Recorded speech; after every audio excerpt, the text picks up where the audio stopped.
Chris Farley's journey to fame began in the quiet village of Maple Bluff, Wisconsin. Born on February 15, 1964, he was the youngest of 5 children in a close-knit, middle-class family. Farley wasn't your typical child. He was overweight, and like many kids who stand out in any way, he became the target of teasing. At school, the children would mock him, calling him names that could have easily crushed his spirit. But Farley, with a resilience that would later define his career, found a way to fight back. Humor. Instead of letting their cruel taunts sink in, he turned the jokes back on himself, finding a way to laugh along with them. This wasn't just a coping mechanism, it was the birth of his comedic genius. Farley's talent for comedy didn't go unnoticed in his early years. As a young boy, he would entertain family members with his humorous antics, imitating popular TV characters and performing skits. He had an innate understanding of what made people laugh, and as he grew older, he became determined to turn that skill into a career. But before he could conquer the comedy world, Farley had to navigate the challenges of his youth, shaped by the teasing and bullying that came with his size. Despite the hardships, Farley was never one to back down. He found a way to channel his pain and insecurities into something positive. His love for performance began to take shape in high school, where he not only excelled in the classroom but also found an outlet in sports. Rugby became his game, and his larger frame, which had once made him a target, now became an advantage. On the rugby field, Farley was no longer the overweight kid getting picked on. He was a force to be reckoned with. His size, once a symbol of vulnerability, was now a source of power and pride. But Farley's true passion was always comedy, and after graduating from high school, he set his sights on Marquette University, where he could hone his skills and take the next step toward realizing his dreams. At Marquette, Farley majored in both communications and theater, combining his love for performance with the practical skills he would need to succeed in the entertainment industry. It was here that Farley's sense of humor evolved, and he began to explore improv comedy. He joined the university's improv group and started performing regularly, sharpening his comedic timing and discovering the magic of unscripted humor. During this time, he also found a love for physical comedy, developing a slapstick style that would later become one of his trademarks. Farley's humor wasn't just about telling jokes, it was about using his body to express the absurdity of life, and he was very good at it. But even with his growing success on stage, Farley knew that his ambitions extended far beyond the small college theater. After graduation, Farley decided that the next logical step was to head to Chicago, the mecca of comedy performance. The Second City, known for launching the careers of legendary comedians like Bill Murray, John Belushi, and Steve Carell, was calling his name. Farley wasn't afraid to take risks, and Chicago offered him the perfect stage to test his mettle. He began performing at the Improv Olympic and quickly became a familiar face in the local comedy scene. Farley's infectious energy and natural comedic talent caught the attention of those around him, but his big break was still a few steps away. It was at the Improv Olympic that Farley's path intersected with some of the most influential figures in comedy. As his performances gained more attention, Farley started to realize that he needed to take his talents to the next level. That's when he made the decision to join Second City, an iconic comedy troupe known for its sharp wit and innovative sketches. Farley's arrival at Second City marked the beginning of his rise to fame, but it also came with its challenges. Farley wasn't just another actor at Second City. He was determined to make his mark. During his time at Second City, Farley met and befriended a group of like-minded individuals who would go on to become his comedic partners in the years to come. One of these individuals was David Spade, a fellow comedian with whom Farley would share a close friendship and working relationship. Spade, like Farley, was part of the group of up-and-coming performers looking to make a name for themselves, and the two hit it off immediately. Their friendship would become central to Farley's career, both on and off the stage. Farley's time at Second City didn't go unnoticed. The talented comedian was making waves in the Chicago comedy scene, and it wasn't long before the attention of Lorne Michaels, the creator of Saturday Night Live, was drawn to him.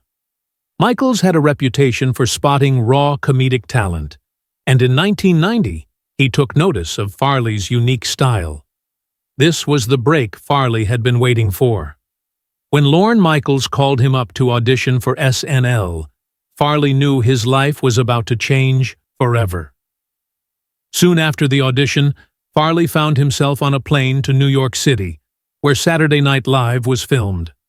The world of late-night comedy was unlike anything Farley had ever experienced, and stepping onto that stage felt like the fulfillment of a lifelong dream. The fast-paced, high-pressure environment of SNL wasn't for everyone, but Farley thrived. His wild energy, manic physicality, and larger-than-life personality made him a natural fit for the show.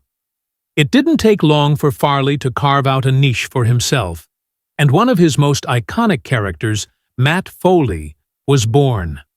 Matt Foley was a hyperactive, over-the-top motivational speaker who lived in a van down by the river. The character became a fan favorite, thanks in large part to Farley's ability to throw himself into the role completely. Farley's commitment to his characters was legendary, and Matt Foley was no exception. One of the most memorable moments in SNL history occurred when Farley, in character as Matt Foley, dove through the air and landed on a coffee table in front of David Spade and Christina Applegate. The reaction from the cast members was genuine surprise, as they had no idea what Farley was going to do next. The audience erupted in laughter, and from that moment, Farley became a star. With his breakout success on SNL, Farley's career began to take off. He was no longer just a comedian, he was a household name, beloved by audiences for his unpredictable physical comedy and his ability to bring joy to millions. As Farley continued to make his mark on SNL, it became clear that he was destined for even greater things. Hollywood came calling, and soon Farley was making the transition from sketch comedy to feature films. His big break came with the 1995 film Tommy Boy, a comedy that would become an unexpected hit. Farley starred alongside his friend David Spade, and the two formed a comedy duo that became instantly iconic. But as Farley's fame grew, so too did the pressures of success, and it was in these early years that the cracks in his personal life began to show. As Farley's career skyrocketed, his success in Hollywood started to mirror the same frantic pace that had characterized his rise to fame on Saturday Night Live. His big break on the big screen came with the film Tommy Boy in 1995, a project that he worked on alongside his longtime friend David Spade. Farley had already established himself as a comedic powerhouse with his outrageous performances on SNL, and Tommy Boy was his chance to prove that he could carry a feature film. But as he dived headfirst into this new venture, the pressures began to mount, and Farley quickly realized that success came with both rewards and challenges.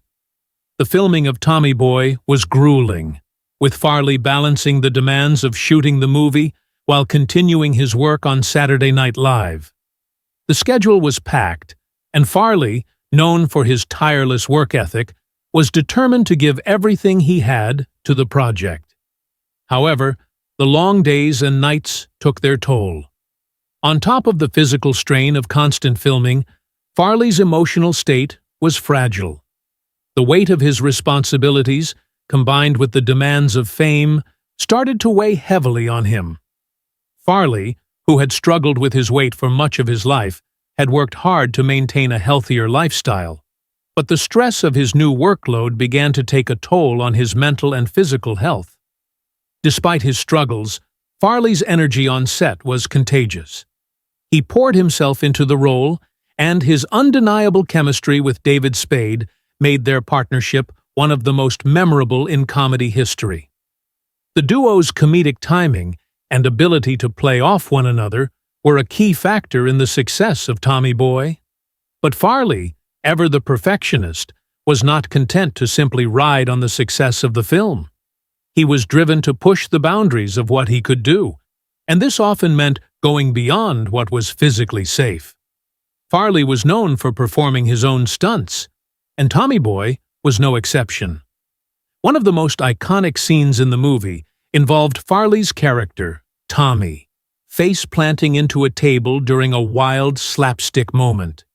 It was a typical Farley moment, over the top and outrageous, but it was also a testament to his commitment to his craft. Farley was not one to shy away from looking ridiculous for the sake of comedy. His body became a tool for his performances, and he didn't hesitate to throw himself into any physical gag, no matter how risky it was. In fact, this particular stunt was so extreme that it shocked even the crew. But Farley's commitment paid off. He sprang back up without hesitation, showing just how much of himself he was willing to give to the character. Despite the craziness on set, Tommy Boy ended up being a massive success. The film was a surprise hit, grossing over $32 million at the box office, and Farley's performance was widely praised. It was a triumph, but for Farley, it was also a reminder of the emotional and physical toll that his lifestyle was taking on him. As he continued to experience success, the pressures only seemed to increase. He was now a Hollywood star, but his personal life was starting to unravel. In the months following the success of Tommy Boy, Farley's struggles began to manifest more openly. Despite his rising fame, he was facing emotional difficulties that were hard to ignore.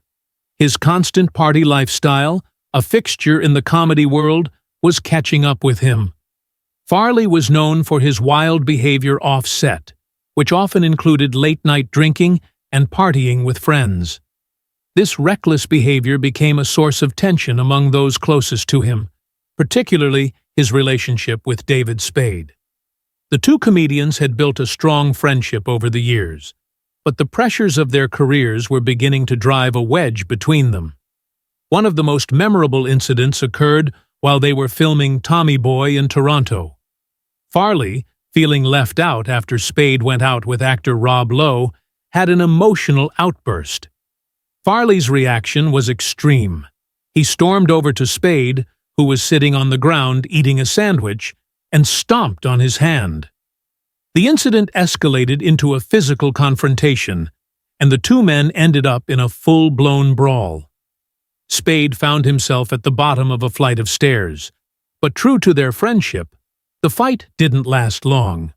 The two eventually reconciled, but this was far from the only argument the two friends would have during their time together. In fact, similar outbursts became more frequent as Farley struggled to manage his emotions and his growing addiction issues. At the heart of Farley's emotional turmoil was his battle with substance abuse. Farley had always been open about his struggles with drugs and alcohol, and despite his outward success, his addiction issues were beginning to take a toll on his career. Farley's emotional volatility was exacerbated by his substance use, and his reliance on alcohol, painkillers, and other substances became a significant part of his life. He had tried, time and time again, to quit, but the cycle of addiction was difficult to break. For Farley, substances were a way to cope with the pressures of fame and the expectations that weighed on him. But the more he relied on them, the more they began to control him. As Farley continued to work in Hollywood, his behavior became increasingly erratic. The intensity of his work schedule was taking a toll on his body, and his addiction issues were only getting worse. Despite this, Farley refused to take a step back. He was determined to keep working, and this drive pushed him to take on more roles. In 1995, he signed on to star in Black Sheep, a film with David Spade that would follow the success of Tommy Boy. But as the filming process went on, tensions began to rise once again. Farley was unhappy with the direction the film was taking, and he was becoming increasingly difficult to work with. One of the main issues during the filming of Black Sheep was Farley's desire for more screen time. He wanted to prove that he could be more than just the goofy, slapstick comic character he was known for. He wanted to show his dramatic side, and this desire to be taken seriously as an actor created friction between him and Spade. Farley was also dealing with his own internal struggle. He had recently realized that he didn't want to be the same kind of comedian that he had once admired in others. He wanted to expand his range, to show the world that he was capable of more than just comedy. But in the process, he alienated those around him, including his close friend Spade. Things got even more complicated when Farley began to have a secret relationship with Lori Bagley, a woman who had appeared in Tommy Boy as a small character. Spade had introduced her to Farley, not knowing that the two would develop a romantic relationship. When Spade found out, he was hurt, and the friendship between the two men began to suffer. The dynamics on set were becoming strained, and Farley was increasingly isolated. His addiction was pulling him further into a world of self-doubt and loneliness, and even his professional success couldn't bring him the happiness he so desperately sought. Despite the difficulties on set, Farley continued to give his all to his performances. In Black Sheep, he once again performed his own stunts, even as his physical health deteriorated. One of the most memorable scenes in the film involved Farley rolling down a hill, a stunt that took its toll on his body, but was a testament to his dedication to his craft. Unfortunately, Black Sheep wasn't the success that Tommy Boy had been. While it did well at the box office, it didn't achieve the same level of acclaim, and Farley took the disappointment hard. After the film's release, Farley fell into a deep depression. He had hoped that Black Sheep would be a major hit, but instead, it was met with mixed reviews. The failure of the film sent Farley into a downward spiral, and he began drinking again. His drinking, which had been under control for several months, became uncontrollable once more. It was a sign that, despite his best efforts, Farley wasn't able to escape the demons that had haunted him for so long. He checked himself into rehab again, but his struggles were far from over. The cycle of addiction would continue to plague him, even as he sought solace in his work and the people around him. As the years passed, Farley's health and personal life continued to deteriorate. He was constantly battling his addictions, unable to break free from the destructive patterns that had taken over his life. Despite his best efforts, the darkness seemed to follow him wherever he went. Even as he remained a beloved figure in comedy, he was becoming a shadow of his former self. His laughter and energy on screen were still there, but behind the scenes, the battle raged on. Farley's story was one of immense talent and deep personal struggle, a combination that would ultimately lead to a tragic end. Despite the massive success of Tommy Boy and his undeniable talent, Chris Farley's life began to unravel in ways that would prove devastating. Though he had achieved stardom, the pressures of fame, coupled with his ongoing battle with addiction, started to take a significant toll on his physical and mental well-being. His life became a contradiction. On the outside, he was a beloved comedian, known for his exuberant energy and ability to make audiences laugh until they cried. But beneath the surface, Farley was struggling to keep his demons at bay. His relationship with alcohol and drugs was becoming increasingly toxic, and he found it difficult to manage the success that had once seemed like the answer to all his problems. In the years following Tommy Boy, Farley's career continued to soar. He took on new roles and opportunities, but with each project, the pressure of his lifestyle grew heavier. His next major film project was Black Sheep, a follow-up to Tommy Boy that once again paired him with his close friend, David Spade. However, while the chemistry between the two was still strong, Things behind the scenes were not as harmonious. Farley's emotional and mental state began to deteriorate. The more fame he attained, the more overwhelmed he felt, and the greater his reliance on substances became. The excitement of working with Spade again and the hope of repeating the success of their previous film couldn't overshadow the fact that Farley was becoming increasingly unstable. One of the key problems during the filming of Black Sheep was the growing tension between Farley and Spade. Farley had always been the more boisterous of the two, known for his physical comedy and larger-than-life antics. But, as the film progressed, Farley's insecurity about his career and the direction of the film became more apparent. He was determined to be taken seriously as a performer, but this desire to expand his range clashed with the comedic role he had been cast in. Farley began to express his frustrations, leading to a strained working relationship with Spade. Tensions were exacerbated by the fact that Farley was feeling increasingly disconnected from the people around him.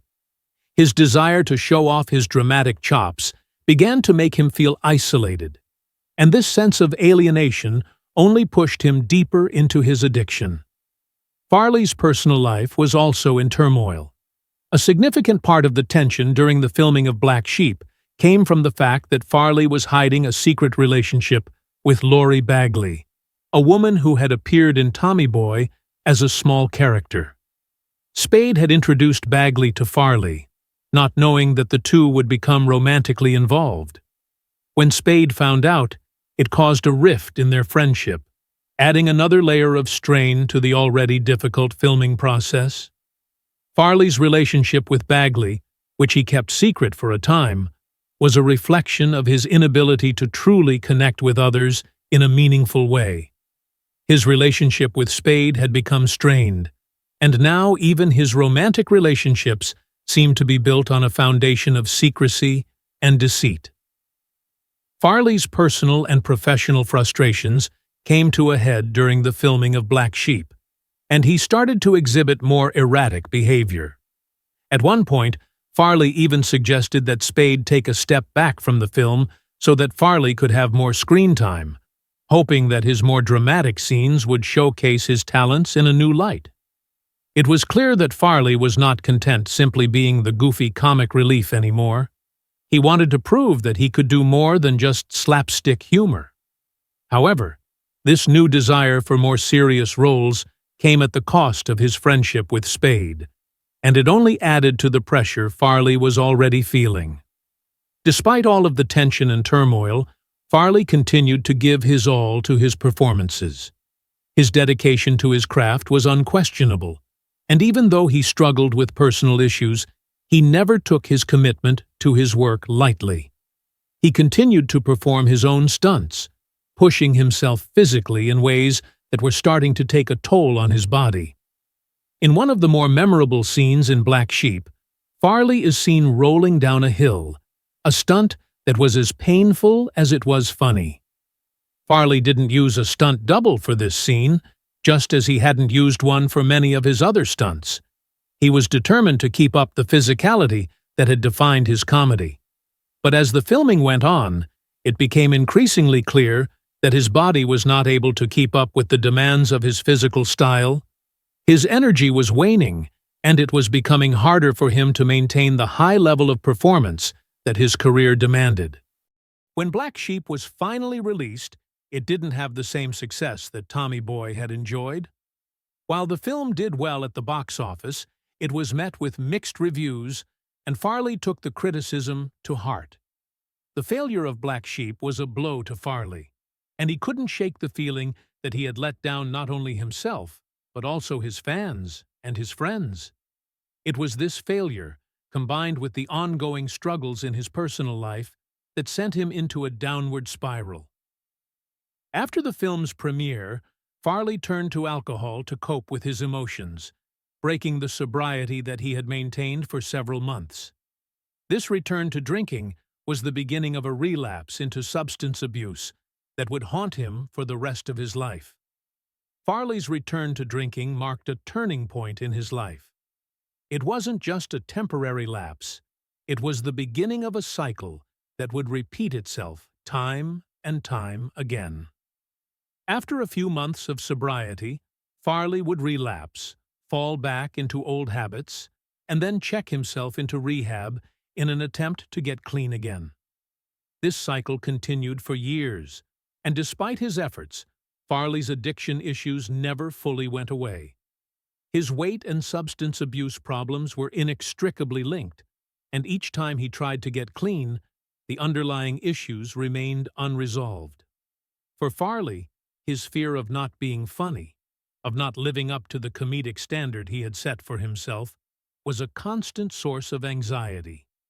He believed that he had to be larger than life, both physically and in his behavior, to be funny. This belief kept him trapped in a cycle of self-destructive behavior, and his addiction became both his crutch and his prison. In the years following Black Sheep, Farley took on new roles, including the 1997 film Beverly Hills Ninja. However, by this point, it was becoming increasingly difficult for him to maintain the same level of energy and enthusiasm that had made him such a beloved figure in the world of comedy. His appearance had changed dramatically, and it was clear to those around him that his struggles with addiction were affecting his work. During the filming of Beverly Hills Ninja, Farley's physical appearance had drastically changed. He had lost weight, but in a way that made him look unhealthy rather than fit. His face was drawn, and his body no longer carried the same vibrancy that had once been one of his trademarks. In fact, the crew had a difficult time making Farley look like the same man who had filmed the initial scenes just a few months earlier. His appearance had deteriorated to the point where it was becoming hard to ignore. Farley's struggles with addiction also started to affect his relationships with those around him.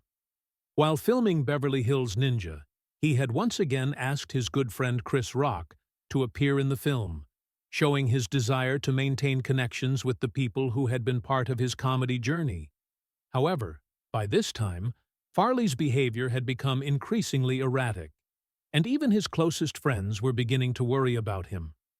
The toll of years of partying, addiction, and emotional strain was finally taking its toll, and Farley was no longer the same man who had first burst onto the comedy scene. His light-hearted antics and infectious energy were being overshadowed by the weight of his personal struggles. In the midst of all this turmoil, Farley continued to pursue his career, hoping that success on screen would somehow bring him the fulfillment he was missing in his personal life. But his addiction was never far behind, and each film, each performance, was just a temporary distraction from the deeper issues that plagued him. Despite his undeniable talent and the love of his fans, Chris Farley was caught in a cycle of self-doubt and addiction, a cycle that would ultimately lead to his tragic and untimely death. Farley's story was one of great talent and tremendous potential, but it was also a story of personal demons and struggles that no amount of fame or success could erase. His inability to escape the darkness that followed him was a tragic reminder that even the brightest stars can sometimes be the most fragile. The tragic end to Chris Farley's life came far too soon, leaving a sense of unfinished business and lost potential. While his career was on the rise and his comedy had touched millions of people, the darkness that had always been part of him caught up with him. Despite all the adoration, the fame, and the laughter he brought to the world, Farley could not escape the destructive pull of his inner demons. His death, just as his career was still blossoming into something greater, left the world in shock. It seemed almost impossible to fathom that such a vibrant and larger-than-life figure could have been snuffed out so prematurely. In the final years of his life, Farley had tried desperately to regain control. He was painfully aware of his addictions, and he understood that his lifestyle was unsustainable. His weight had fluctuated throughout his life, and his dependency on alcohol and painkillers was well known to those close to him. Yet, despite numerous attempts at rehabilitation and therapy, he found it impossible to break free from the cycle of substance abuse. Farley would attend treatment programs, many of them, and after each stint, he would return to his old habits. He couldn't shake the belief that he needed to be something bigger, something more extreme, to remain funny. To him, the oversized persona he had cultivated, both physically and emotionally, was inseparable from his sense of humor. But the weight of it was too much to bear, and even the laughter he inspired couldn't save him from his struggles. By 1997, Farley had worked on a number of projects, but his addiction was becoming more pronounced. His once celebrated physical comedy was suffering because his body could no longer endure the toll he was putting it through. His appearance had deteriorated, and it was clear to those around him that he was no longer the energetic and carefree comedian that had first captured the hearts of audiences. Even though he continued to be part of films like Beverly Hills Ninja, his performances began to lose the spark that had once made him so dynamic. People who had worked with Farley in the past noticed a distinct change. He was no longer the same person, and his behavior was becoming erratic. One of Farley's final opportunities came with the animated movie Shrek, where he was cast to voice the character of Shrek himself.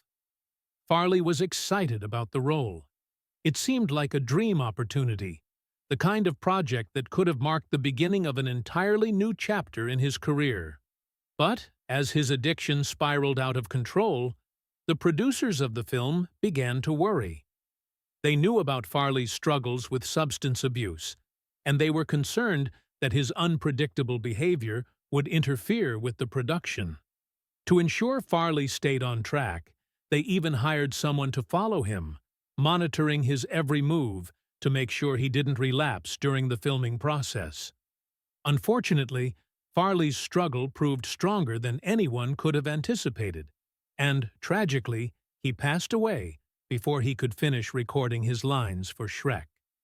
His death was a brutal reminder of the fragility of life, and it robbed the world of what would have been an iconic performance. Farley's death was not only devastating for his family, friends, and colleagues, but also for his millions of fans. He had touched the lives of so many with his humor, and the world felt suddenly emptier without him. In the days that followed, many people expressed their shock and grief, unable to believe that the joyful, larger-than-life man who had made them laugh was no longer with them. The comedy world seemed to be in mourning, but there was also a sense of reflection. Farley's passing made people realize just how much they had taken him for granted, and how his struggles had been hidden behind his joyful exterior. Farley's family and friends were heartbroken. His brother, who had found him in his apartment, spoke publicly about the pain of losing his brother.